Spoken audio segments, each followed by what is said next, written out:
என்ன சொன்னீங்க? அந்திரவாசியாய் வந்த இந்திர அளித்த பலன் சொன்னீங்க. இப்ப என்ன சொல்றீங்க? பாண்டு மகாராஜனுக்கும் குந்தாதேவிக்கும் 3 பேர் பிறந்தன்றீங்க. இதுல யாரு அப்பா, யார் நம்பர்த், யார் நம்பர்த், எத்தனை பேர் அம்மா வச்சிருந்தா சொல்லணும் பேர் கிட்ட.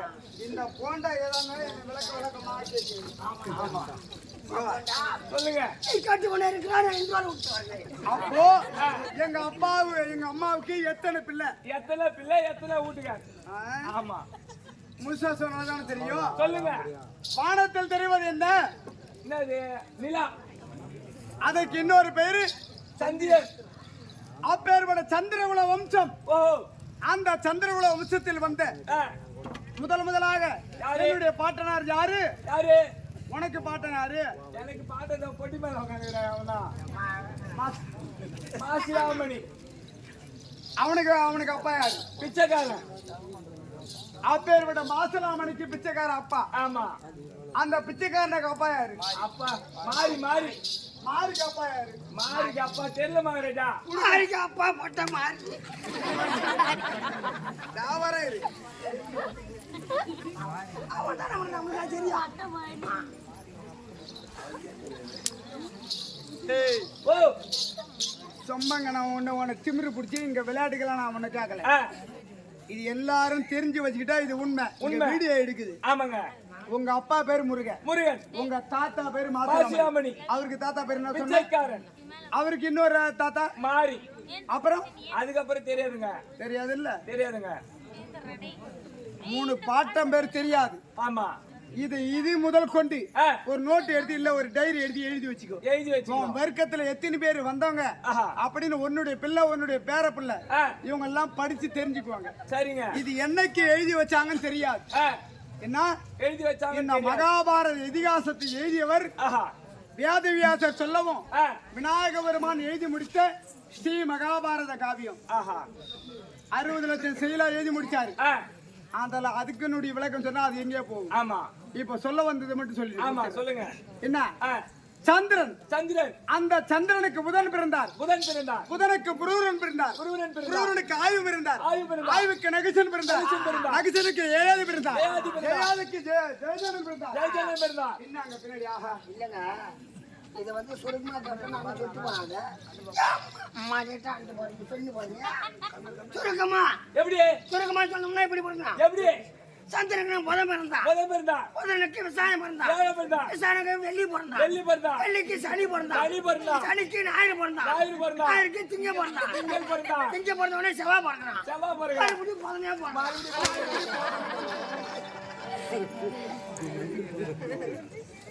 ஞாயிறு, திங்கள், செவ்வாய், புதன், விசாயம், வெள்ளி, சனி. இதான் சொல்லுங்க மகாராஜா.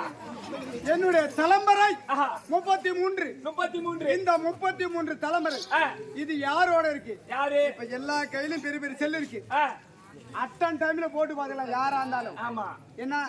மகாபாரதத்தினுடைய காவியம் தலம் சந்திரகுல பரம்பரை இதுதான்றது யூடியூப்ல கண்டுபிடிச்சா டக்குன்னு வந்து அட்டன் டைம்ல வந்துடும். இப்ப இருக்கிற பசங்க யாரு அதை பாக்குறானுவ? நேரா போறானுவ, குரோம டச் பண்றானுவ, படம் பாக்குறானுவ. யூடியூப் பாக்குறது வேற, ஃப்ரீ ஃபயர் விளையாடுறது வேற, அது வேற. ஆமாங்க. இப்ப நான் சொல்றது எல்லாத்துக்கும் தெரியும்.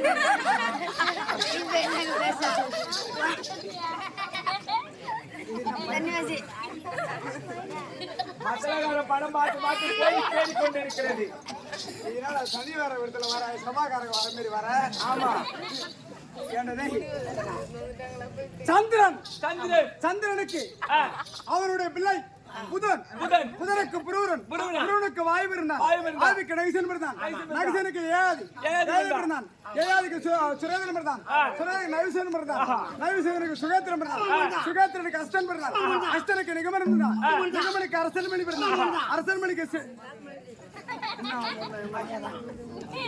அரசன்மணிக்கு சவர்ணம் பிறந்தான். சவர்ணுக்கு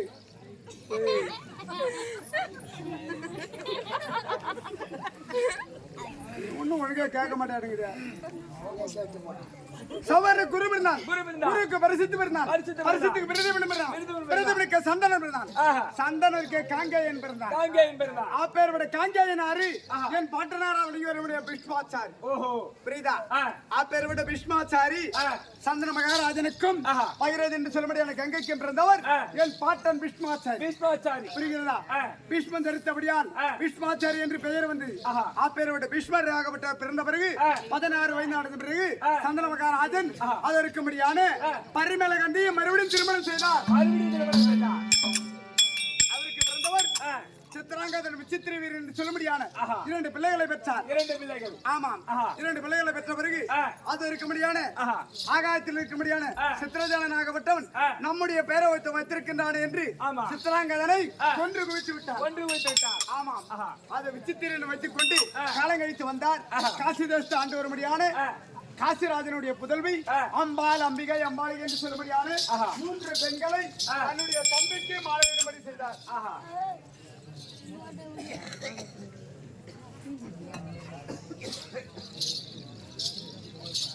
அப்படி திருமணம் செய்த உடனே தாய் மாமன் மீதில் இருந்த ஒரு காதலினால் அம்பாளாகப்பட்டவள் பிரிந்து சென்று விட்டார். அம்பாள் அப்படி பிரிந்து சென்ற காரணத்தினால் 2 பெண்களை திருமணம் செய்தார்கள் அல்லவா? மீண்டும் ஓடி வந்தால் அம்பாளாகப்பட்டவள் மூத்தவள் இருக்கும் போது இன்னைக்கு சரி மூத்த ஒரு பெண் இருக்கும் போது இளைய பெண்ணுக்கு திருமணம் செய்யக்கூடாது. அது பாவம். எப்பொழுது நான் மூத்த பெண்கள் இருக்கின்ற பொழுது திருமணம் செய்தாயோ கணவன் சுகத்தை அனுபவிக்கிறது முன்பாகவே நீங்கள் மாங்கல்யத்தை இழை கலவது என்று அந்த சாபத்தின் பிரகாரம் விசித்திர வீரன் மரணம் அடைந்தார். ஆமாம். அப்படி மரணம் அடைந்த காரணத்தில் என்னடா இது சந்திரகுல வம்சம் இதோட அழிந்து விடும் போல இருக்கிறது அப்படி என்று பார்த்தது யாரு? பரிமளகந்தி என்ன செய்து ஏற்கனவே காலத்திலே பராச மகாமுனிவரை கூடி ஒரு பிள்ளையை பண்ணெடுத்தோமே அப்படி என்று வியாதிவாச மகாமுனிவர் வரவழைத்தது. ஆமாம். அப்படி வரவழைத்து 2வது பெண்ணாய் விளங்கி வரும்படியான அம்பிகை இடத்திலே சேரும்படி செய்தார். அப்படி சேரும்படி செய்த போது அந்த பெண்ணாகப்பட்டது கூச்சப்பட்டு ஞானப்பட்டு கண்களை மூடிக்கொண்டது. அதற்கு பிறந்ததான் என்னுடைய பெரிய தந்தையை விளங்கி வரும்படியான திருநாட்டில்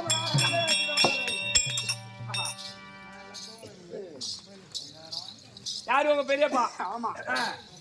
என்னடா இது இந்த நாட்டுக்கு அரசுக்குரிய ஒரு பிள்ளை கிடைக்கும் என்று பார்த்தோம். ஆனால் கிடைக்கவில்லையே. அப்படி என்று 2வது பெண்ணா இருக்க அம்பாளிகை இடத்திலே சேர்ந்தால் அவர் தான் அவள் என்ன செய்தால் மாங்கல்யத்தை தெரிந்த பெண் அவர் என்ன ஆடை கட்டுவார்? வெள்ளப்புடவை. அந்த வெள்ளப்புடவையை மேடு இங்கு போட்டுக் கொண்டான். அப்போது பிறந்தவர்தான் என்னுடைய தந்தை வெண்குஷத்தோடு பாண்டு மகாராஜன் பிறந்தார். இதுவும் அரசுக்குரிய பிள்ளை கிடையாது. அப்படி என்று 3வது வேலைக்கார பெண்ணியா வழங்கி பணிப்பெண்ணிடத்தில் சேரும்போது என் சித்தப்பா விதிர மகாராஜன் பிறந்தார். புரியுதா? ஆனால் விதிர மகாராஜன் பிறந்தாரு நான் எதற்கு தேவேந்திரனுடைய பிள்ளை சொன்னேன்? எதுக்கு?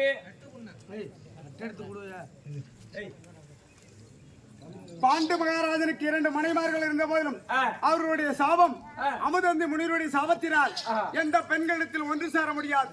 அதற்காக 4 மந்திரக்கல்லால் ஒன்று சேர்ந்தார். முதலாக மந்திரக்கல் யமதர்மனுக்கு என் அண்ணார் தர்மர் பிறந்தார். 2வது வாழ்வுதேவனுக்கு என் அண்ணார் அதோ இருக்கும்படியான விமன் பிறந்தார். 3வது இந்திர தேவனுக்கு நான் பிறந்தேன். நகலன் சகாதேவன் அஸ்வினி தேவனுக்கு பிறந்தார். புரியுதா? இருந்தாலும் துரியோதனன் நாட்டு ராஜ்யம் அனைத்தையும் பறித்து எங்களுடைய ராஜ்யத்தை அனைத்தையும் கைப்பற்றி 12 வன ஓராண்டு அக்கியாதவாசம் அனைத்தையும் கழித்து வந்தால் நாடு ராஜ்யம் தருவேன் மனம் ஓட்டி விட்டார். காரணத்தில் 13 வனம் கழித்தோம்.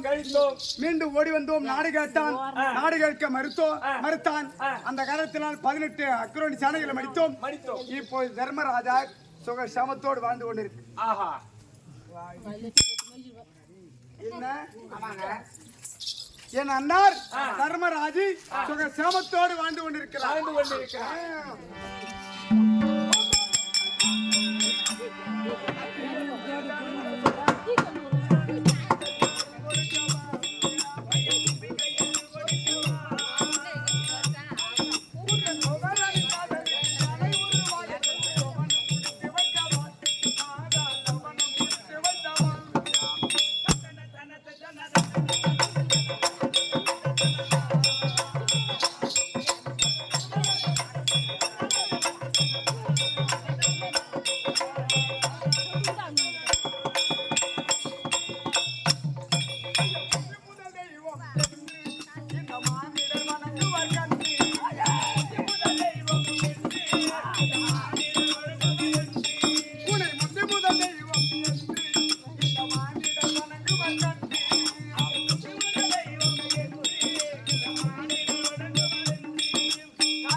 முடியோனை அன்று அழகு முளைமால் உண்டு மருதள சென்று சகடமிட உதைத்த மாலை ஒருவருக்கு தெரியாது உண்மையாக யானிருவன் உண்மையாகி திருவுலகத்தின் ஜெயலலிதா கருத்தறிவின் தெய்வ மன்னன் என் நாட்டுக்கு முன்னாடா வெளியூர்மடியான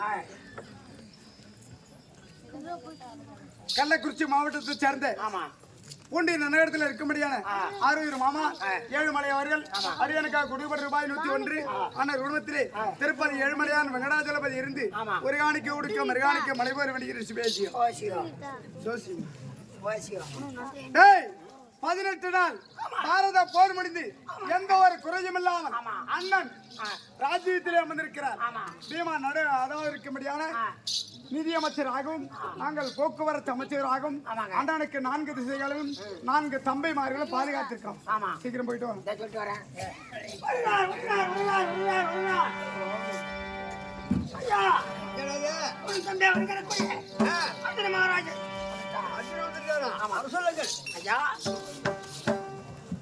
புடிச்சுக்கோ.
எப்படி ஆசீர்வாதம் பண்ணி நீடிக்கும் அண்ணா இது நாள் வரை வந்தோம் தமிழ்நாடா வெளியூர்மடியான பீமா அண்ணாரா எழுத்துத்தான் எனக்கு எந்த ஒரு கருத்தா இருந்தாலும் சொல்வீர்கள்.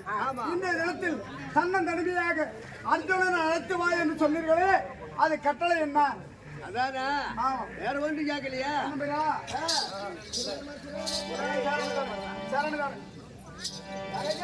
சுவாமி